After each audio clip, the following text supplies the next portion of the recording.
আজকের মঙ্গল সমাচার সাধু লূক 4th অধ্যায় 16 থেকে 30 পদ। যিশু যে শহরে মানুষ হয়েছিলেন, একদিন সেই নাজারেতে তিনি এলেন। তার অভ্যাস মতো তিনি বিশ্রামবারে সমাজগৃহে গেলেন।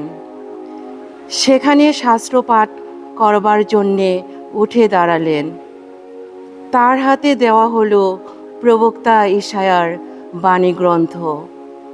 গ্রন্থটি খুলে তিনি সেই অংশটি পেলেন যেখানে লেখা আছে, প্রভুর আত্মিক প্রেরণা আমার উপর নিত্য অধিষ্ঠিত, কারণ প্রভু আমাকে অভিষিক্ত করেছেন।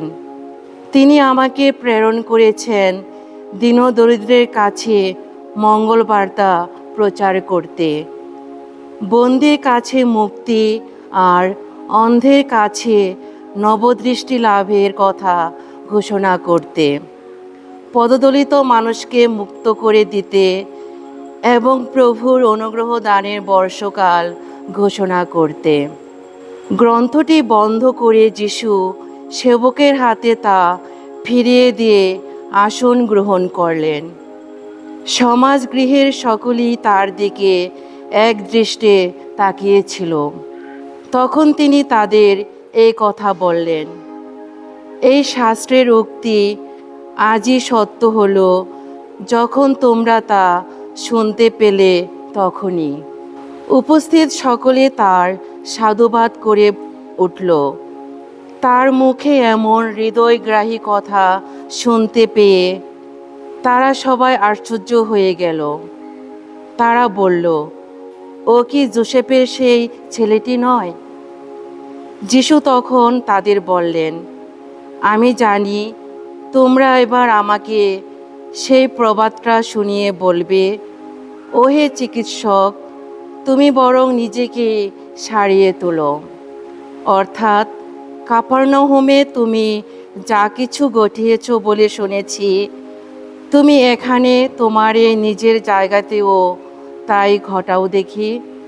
যিশু আরও বললেন, আমি তোমাদের সত্যি বলছি, কোনো প্রবক্তাই নিজের দেশে কখনো স্বীকৃতি পান না। সত্যি সত্যি বলছি, প্রবক্তা এলিয়ের সময়ে যখন 3.5 বছর ধরে আকাশ থেকে এতটুকুও বৃষ্টি পড়েনি, যখন সারা দেশ জুড়ে ভীষণ দুর্ভিক্ষ হানা দিয়েছিল, তখন তো ইসরায়েল দেশে অনেক বিধবাই ছিল। তবুও এলিয় প্রেরিত হলেন তাদের কারো কাছে নয়, বরং সিদোন অঞ্চলের সারেপ্তা শহরের একজন বিধবারই কাছে। তেমনি প্রবক্তা এলিশের সময়েও ইসরায়েল দেশে অনেক কুষ্ঠরোগী ছিল, তবুও তাদের কাউকে সারিয়ে তোলা হলো না। সারিয়ে তোলা হলো শুধু সিরিয়ার সেই নামানকেই। এই কথা শুনে সমাজগৃহে উপস্থিত সকলেই ক্ষেপে উঠল। সঙ্গে সঙ্গে উঠে গিয়ে তারা যিশুকে ঠেলতে ঠেলতে শহর থেকে বের করে দিল। নাজারেত যে পাহাড়ের উপর গড়ে উঠেছিল, তারা যিশুকে সেই পাহাড়ের একটা খাড়া জায়গায় ধরে নিয়ে গেল। তারা চেয়েছিল সেখান থেকে তাকে নিচে ফেলে দেবে। তিনি কিন্তু তাদের মাঝখান দিয়ে সোজা হেঁটে গিয়ে সেখান থেকে চলে গেলেন। প্রভুর মঙ্গল সমাচার।